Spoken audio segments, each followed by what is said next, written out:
sih udah Gue Brody sih. Kalau posisi gini, kenapa masalahnya Brody? Bukan masalah nebak-menebak hero. Tapi Brody ini paling enak untuk bisa numbangin tamu satu. Yap. Terlalu jauh range dari Brody. Kedua, lu bakal bisa menutup pergerakan dari seorang Karina kalau di dive in. Menutup dari seorang, siapa namanya, Cloud juga. Cancel pergerakan dari Lolita. Ya, tapi Kalau sekarang aku pribadi ya. Yes, tapi untuk pemilihan dari Beatrix sendiri ya kita bisa mengerti lah. Beatrix dengan item yang sudah selesai nanti Butuh di late damage game. banget lah ya. Benar, dia memang butuh damage, tapi ketika masuk ke late game-nya pastinya ini ada satu item yang paling penting buat Beatrix, Demon Hunter Sword. Nah, Demon Hunter Sword-nya dengan di Beerus Mode sakit banget. Ya.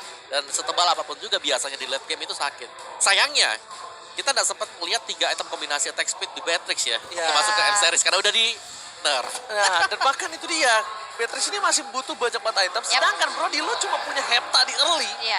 Lu bakal bonyok-bonyokin Cloud-nya. Cloud lo di early lo, Aul. Itu yang kayak tipisnya. Gak punya WON, item core-nya harus Corrosion, DHS. Early game, pressure, gold lane harusnya ada di Akira kalau dipakai Brody. Tapi, balik lagi, saya cuma hanya orang awam. Pokemon biasa di ranked. So kita menuju ke arah match yang selanjutnya di Evo World Championship. Masih dikawal oleh Rachel Mas, Aul, dan juga Om Wiwi. Om Wiwi. Selalu ya. Tapi kita akan lihat game yang ketiga. Ini untuk sementara poin satu sama, jadi reset pastinya sudah dilakukan. Apalagi tadi ada beberapa waktu yang diberikan pastinya, dan bantuan sudah terlihat di area masing-masing orange belt. Ini bakal lebih cepat pastinya dari segi farmingnya. Dan bahkan kalau kita bisa lihat dengan adanya Luis dengan dropnya, agresivitas di early game mungkin banget bisa diperlihatkan. Ya, dimana ini tempo pelan ya yang terjadi lagi karena dari kedua tim ini sudah mulai bermain hati-hati juga. Semakin tipis pastinya untuk nantinya kalau gamenya terbawa sampai dengan game yang kelima. Jadi better mereka menang sekarang daripada memang mereka harus try hard lagi di game yang keempat. Kira-kira sejauh kita melihat Groknya ini mainnya agak sedikit pasif, Luisnya hanya akan mengcover terlebih dahulu. Sementara kalau dari The Valley ya, dengan Karina yang memang belum punya power untuk di early game, masih tetap juga dengan melakukan farming demi farming. Jadi mungkin lebih banyak mayoritas untuk tim fight yang terjadi di early game ini bakal ada di gold lane, di mana basic yang akan diharas oleh pemain-pemain dari RRQ Akira. Wow, ini King juga dengan Demon Slayer dia enak banget ya pastinya. Bahkan dia udah mulai crouching kalah gold buff-nya, berhasil dapat speed, dan bahkan dari jungle-nya pun ini enak banget sih. Ini menjadi keuntungan pastinya untuk RRQ Akira karena King ini dengan Fredrin ya dia berani banget sih main tabrak-tabrak, main maju-maju sendiri, nggak perlu yang dependen terhadap backupan oleh teman-temannya. Masalahnya kan Fredrin ini emang sengaja ditaruh untuk sebagai tumbal. Iya makanya. Mati ya ut. Dan bahkan para pemain dari tim RRQ Akira di area bottom lane, dia harus lebih aware, dia harus lebih berhati-hati. Karena mereka akan coba untuk memperebutkan di posisi turtle-nya. Sedangkan Hun masih level 3, masih mendapatkan keuntungan untuk RRQ Akira dengan second yang sudah level 4 terlebih dahulu. Alright, dan bahkan dengan adanya turtle yang pertama, setup sudah dilakukan, King mencoba untuk nge-poking Mobazen. Tidak ada buff sama-sama dari kedua jungler, bahkan retribution-nya ready masing-masing, tapi setup sudah diberikan juga, dan efek pukul mundur Bravest Fighter yang dikeluarkan membuat Mobazen tidak masuk ke area turtle. Turning out Louis Cancellation dengan Watch Charge berhasil membuat para pemain dari tim RRQ Akira tidak kehilangan lampu-lampunya. Walaupun masih ada flicker ya, dengan para pemain dari tim RRQ berhasil mendapatkan zoning out. Memang itu jawaban untuk menghindari adu retribution. Yap. Usir. Ya. Fight. Ya, Gak usah adu retribution. Mundur ya. Pukul aja mau bazennya. Tapi kita bisa lihat juga dari itemnya memang respect banget dengan adanya dua tough boots yang dimiliki oleh Karina dan Lolita. Ya, dan juga ini ada Elegant Gem yang sudah selesai ya. Ini untuk si Seigen, sedangkan dari sisi Hun sendiri juga kita tahu dia akan memainkan cooldown time reduction. Yap. Ini yang seru sebenarnya di gold lane ya, karena sama-sama ditemenin Romer, sama-sama harus duel juga, sama-sama mundur lagi ke belakang. Tapi yang nyebelin dari Grok ini bukan sekedar dari wall charge-nya nih Om, kayak bariernya ini selalu menjadi sosok yang meresahkan gitu ya, nutupin jalan. Dan yang buat susah lagi ya, buat di patch yang sekarang misalnya, ini karena bisa ada wild charge dengan flicker. Iya yang tadi ya, kita lihat juga. Itu banyak miskalkulasi loh dari lawan-lawannya. Kayak ini nggak mungkin sampai sih buat wild charge terus tiba-tiba ditambahin flicker. Iya yang aku ingat juga dari Boots ya, yang buka momen kayak gitu kemarin di match Indo Pride kita. Dan tadi pun terjadi untuk Fried Chicken ya, yang di... bukan Fried Chicken. Dari XP-nya. si ini si Takashi. tadi yang langsung flicker di arah satu base turret di arah bottom lane. Dan itu menjadi penting banget. Tapi kalau kita lihat dari emblemnya nih Om, berbeda-beda semua. Iya, tapi yang sama dari jungle-nya Demon Slayer, Demon Monster dengan juga ada Battle Spell Cooldown Time Reduction full di angka 3. Jadi memaksimalkan semua talent yang dipakai. Dari marksman-nya ini memang beda, yang satunya memakai emblem talent marksman dan yang satunya support ya Avaris Yap. yang dipakai oleh Basic dan Demon Hunter Sword untuk Oh. Basic. Udah aman lah ya, Iya, di betul. Demon Hunter Sword. Dan bahkan kita bisa lihat juga di 4 menit pertama ini bener-bener main pasif. Gak ada agresivitas yang terjadi, mereka main hati-hati banget. Hanya memilih untuk objektif mengambil tadi tunnel yang pertama. Dan sekarang turtle yang kedua pun udah mulai di setup. King dan Mobazen head to head sekarang sudah mulai terbuka. Dan bahkan Dragon Fighter sudah mulai dibuka. Mobazen dengan retribution yang on point, mereka one charge. Kena 2 orang sekaligus, Mobazen hilang. Tidak akan ada lagi satu sosok jungler, tapi double kill diamankan oleh Sagan. First blood by Infinix hadir untuk RRQ Akira. Infinix kali ini melihat first blood yang dapatkan RRQ Akira Brazil. Team fight yang berhasil dilakukan di bottom lane. Sayangnya Hun belum bisa mendapatkan satu buah point kill atas taping-taping yang dia lakukan. Memilih untuk mundur ke arah bottom lane. Para pemain dari tim RRQ Akira, mereka memiliki power yang sangat kuat di front line-nya. Beda dengan game-game sebelumnya. Ini Ya. mereka main hati-hati banget sih. Dan bahkan tadi objektifnya oke, dapat double poin eliminasi. Terus juga tadi turtle-nya ditukar tapi. Ya, dan bedanya di sini dengan kehadiran Fredrin ya, yang ini membuat berarti Mobazen ini hati-hati banget untuk maju ke depan atau langsung nabrak dapetin objektif. Kalau ada Fredrinnya, ini tauntingnya harus diwaspadai. Dan ternyata dari The Valley ini mereka sama loh dengan Onyx Esports dari sisi pemberian KDA.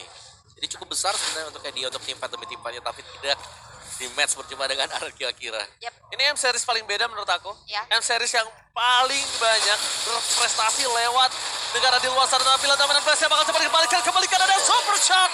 Tertangkap di depan sana oleh para pemain dari tim RRQ Akira Brazil. Wow. Yang bahkan prestasi-prestasi yang ada di M-Series banyak yang didapatkan oleh tim luar. Betul. Kayak highest average KDA dan Lu lain-lain. tim Indo kan? Iya, bahkan tadi kita bisa lihat juga di arah top lane di Virus Patient sudah disemprotkan juga. Dan bahkan Renner Apati belum punya damage yang optimal, di mana Hun juga masih punya HP yang cukup tebal sehingga hanya mencicil saja. Tapi ini bahaya banget Sagan yang selalu mencoba untuk copy ke arah dari Nominant Blast. Sebenarnya banyak yang bisa di-copy, ada Iya. dua. Yang paling penting sebenarnya kalau Hun kita sama pakai, Super Shark ya. benar, kalau kita punya Valentina, kita bisa copy mid lanernya, kita bisa copy roamernya, itu enak. Moment offense atau defense akhirnya. Tapi di arah top lane akan jadi pertukaran dengan Turtle dengan satu Agusta. Luis! Again, what? Oh my god, what the best timing from Luis. Save the day. Berhasil Wow. menyelamatkan seorang Agusta baby. Tapi semenjak itu, dia udah gak punya lagi dengan satu buah wall charge. Dia gak bisa menyelamatkan Sagan. Tapi Luis the moment kembali bersinar di M-Series. King mencoba untuk mental. Dan ternyata belum bisa diselamatkan. 3 point kill from the Valley sangat membuat RRQ Akira merangkap dengan lihat skipping yang dilakukan oleh salah Atlet satu. skipping. Skipping ya. Apalagi apa dia pakai vengeance ya kan. Iya. Oh ini atlet Itu, skipping. itu bukan Tamus tadi, General Kai. General kan. Benar juga sih. Tapi emang akhirnya sosok Fredrin pun ya dari King memang nggak bisa berhasil untuk bertahan. Apalagi Ya. tadi ada 2 member pula dari The Valley. Kalau melihat dari attack speed untuk Fight Chicken sendiri, seharusnya dia punya corrosion. Ya, Jadi itu cepet banget kan untuk efek-efeknya juga. perputarannya cepet ya dia. Iya, dan juga untuk damage-nya sendiri sampai sekelas Fredrin aja. Ternyata bocor. Dipukul dengan DPS mountain side. juga sih memang. Betul, betul. Ditempel ya. Jadi ada efek slow, nggak bisa kabur. Mau nggak mau memang ada ultimate tadi dipakai sama King ya. Ada appraisal rate-nya. Tapi gak ngisi life-nya juga. Akhirnya karena cuma satu targetnya. Kalau ada dengan minion itu bisa full. Apalagi dia tebal juga kan. Betul. Dia punya tadi vengeance yang diaktifkan. Dan akhirnya kita lihat The Valley yang akhirnya betul. menyalip keunggulan dari RRQ Akira. Jadi ya, corrosion dan juga ada dominance ice Ya. buat Fight Chicken. Oke, dan ini dia DPS, ini benar-benar hybrid build ya untuk tamusnya sendiri dari Fight Chicken. Bahkan udah mulai terjadi adanya keramaian di tengah. Battle Mirror Match sudah mulai terbuka, tapi belum ada inisiasi berlebih dari masing-masing tim. Dan Golden Staff sekarang sudah dikantongi oleh Basic. Sangat-sangat menarik. Basic sudah mengkantongi sesuatu yang bisa menumbangkan Presiden di depan sana nampaknya ya. Ya. Dengan para pemain dari tim RRQ Akira Brazil di arah offside. Mencoba untuk mempertahankan Orange Cops terlebih dahulu sebelum mereka tim fight di arah Lord yang selanjutnya. Mereka tidak boleh berpisah dengan tim fight 4 versus 4 ataupun 4 versus 5. Dengan quantity yang kalah, mereka harus coba bersama dengan seorang pola untuk bisa men-pick door backline mereka. Benar-benar digedor pintu-pintunya. Dan bahkan anaknya Akira, mereka yang berada di dalam posisi yang tidak diuntungkan dengan ini 500 gold difference kali ini. Yap, sebenarnya masih gak terlalu jauh sih untuk menit ke-9, tapi lihat Luis yang menjadi garda terdepan pula untuk RRQ Akira. Udah mulai dipop, tapi Rena Rapati akankah terkenal, tapi hanya blind shot aja. Tidak ada siapapun yang bersembunyi dalam rumputan tersebut, dan bahkan Lord yang pertama sekarang udah mulai di start oleh The Valley. Oke, mereka nggak boleh team fight dengan 4 versus 5. Ini akan menjadi team fight all in. Omen of blast. Red bisa di shot point. Flicker tidak bisa mendapatkan siapapun, tapi terkasih. Versus everybody bersama dengan Fried Chicken di depan sana. Yang tidak bisa dibendung. Basic duet. Para pemain dari tim RRQ Akira double kill, looking for triple kill. Tapi RRQ Brazil, kali ini mereka kehilangan 4 pemainnya. Ini bencana untuk mereka karena mereka akan kehilangan banyak banget turret hingga ke inner-innernya. Yes, bahkan gak dapet Lord, harus hilang 4 player. Ini menjadi turning bad point sih untuk The Valley, di mana bahkan yang tadi seperti Ranger Mas bilang, inner turretnya pun ini tidak bisa lagi untuk dipertahankan oleh RRQ Akira. Wow, ya itu play yang luar biasa ya dari The Valley. Memaksimalkan semua keuntungan hero-hero mereka. Oke, rule manipulation juga udah mulai terbuka, membuat dari Seigen terpunish. Hampir wipe out, tapi 4 playernya juga udah mulai spawn kembali. Inner turret di arah 3 yang berlainan, lane pun sudah tidak bisa lagi untuk ditahan, dan bahkan cedera push akan dilakukan oleh The Valley. Alright, ini lane push, space, pasif udah pada pecah semua. White Chicken dengan di arah bottom lane masih konsisten dengan mendorong minion yang mereka miliki. Louis watch-nya for nothing. RRQ Brazil kali ini masih coba untuk mempertahankan diri dan mempasin, bahkan sampai bisa menari indah di dalam base dari tim RRQ Akira loh. Oke. Saking owning yang mereka miliki, 7.000 gold difference. Mopazen seakan-akan tidak bisa ditumbangkan oleh tim RRQ Tapi Akira. momennya cepet banget loh. Cepet banget turn back-nya. Ya, mungkin karena ada badan yang bisa ngasih damage juga ya, seperti Tamus di tangan Fried Chicken tadi. Oracle ada di sana, super sustain sekali di sini untuk Tamusnya. Apalagi dengan Inferno yang bisa dipop sewaktu-waktu. Dari untuk King-nya ini nggak terlalu sustain ternyata bersama dengan Tekashi juga. Karena Tekashi memilih untuk memainkan item attack. Ada Bloodlust X, ada Hunter Strike, dan Dominance Ice. Jadi untuk physical defense-nya, dia belum punya sama sekali. Dan lebih fokus untuk melakukan membeli item ya. Next-nya ini adalah Magic Defense. Oke, Magic Defense yang memang dibutuhkan juga.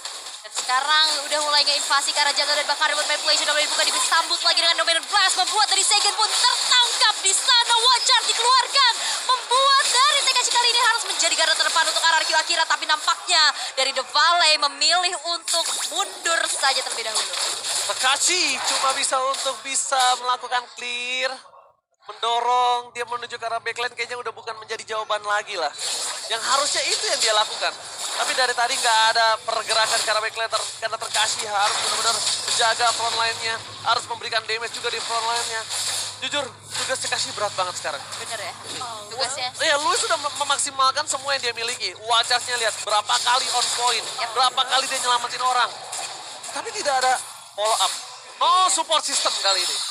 Harus multitasking ya dari Harus multitasking. Tekashi-nya, karena kita bisa lihat juga dimana sekarang Lord yang kedua, Lord in hand pastinya, dengan adanya penguasaan map yang dimiliki oleh The Valley, ini bakal enak banget sih untuk bisa langsung eksekusi terhadap Lord yang kedua tersebut. Dan bahkan kali ini King yang cukup berani mau melakukan kontes, mencoba langsung saja masuk ke arah belakang dari keberadaan Lord tersebut. Tapi nampaknya sendirian aja King-nya. Watcher with flicker from Louis. Tetap tidak bisa menutup hole, sedangkan Fajikan menutup Gusta Lagusta baby.